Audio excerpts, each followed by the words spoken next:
And finally tonight, the enthusiasm behind the Occupy movement could help recall the guy who inspired the middle-class protest of 2011, Wisconsin Governor Scott Walker. Long before the 99%ers marched on Wall Street, over 100,000 public employees and their supporters braved the snow in the winter in Madison, Wisconsin to fight for the middle class. And now Wisconsin union leaders are making the connection between this fall's 99% movement and last winter's anti-Walker protests. The head of the Wisconsin AFL-CIO said Walker has divided Wisconsin. He is attacking the rights of working people in the middle class in order to advance his corporate agenda and pay back his wealthy friends. We can't afford to continue to put the super rich above the 99%. And the president of the Service Employees International Union, Healthcare Wisconsin, said Walker's policies add to the real cause of our revenue problem, the global economic crisis caused by Wall Street and the failure of corporations and the wealthy to pay their fair share. Joining me now is Malin Mitchell. He is the president of the Professional Firefighters in Wisconsin. Mr. Mitchell, good to have you with us tonight. Do you see a connection between the 99% move and the anti-Walker movement to recall him? Is there going to be some energy captured there? What do you think? Well, Ed, thanks for having me on again, but there's a definite connection. I mean, what we saw in between February and still currently to this day in the state of Wisconsin is basically over 55 years of labor peace being taken away with one fell swoop of the pen. And right here in the state of Wisconsin, we said no. Not only no, we said hell no, because we're not going to sit back idly by and let this happen to us. The middle class are standing up. And what you're seeing, if you correlate that with Occupy Wall Street, people are not going to sit by and let this happen to us. The middle class has to stand up. We're rising again. Right now we're seeing the communism of millionaires, as we like to call it here in the state of Wisconsin, and we can't take it.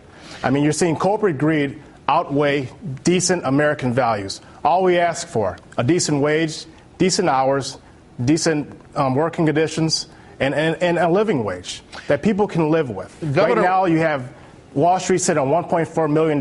That's just not acceptable to the American people. Yeah. Governor Walker says his union-busting bill would create jobs, but the unemployment rate in Wisconsin has gone up to 6% over the last 6 months.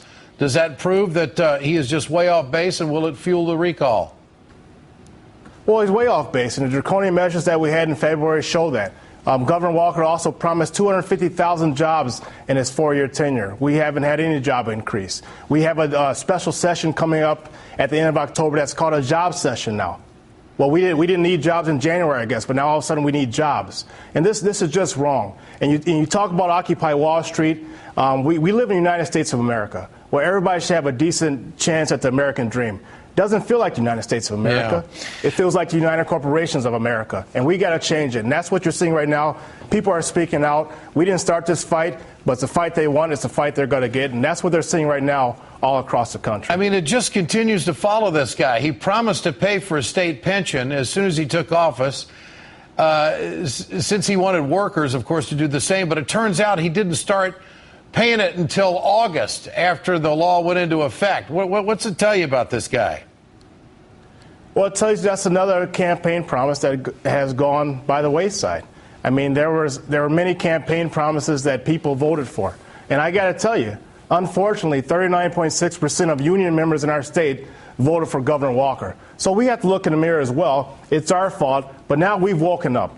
It took him to galvanize our membership, to mobilize our membership, but now we are armed and we are ready for the battle. Well, you got 39% of the union folk in Wisconsin voted for this guy. I hope the light bulb has finally gone on with him. He's got a lot of money. I mean, when are the commercials going to start showing up in Wisconsin? We'll see. Unfortunately, with the recall elections, he can garnish an unsurmountable amount of money. So we can't really out-fundraise him, but we have the people. That's one thing we have. We have the people, and the people right now are united, and the people are ready to take back their government here in our state. Malin Mitchell, always a pleasure. Good to have you with us tonight. Thanks so much.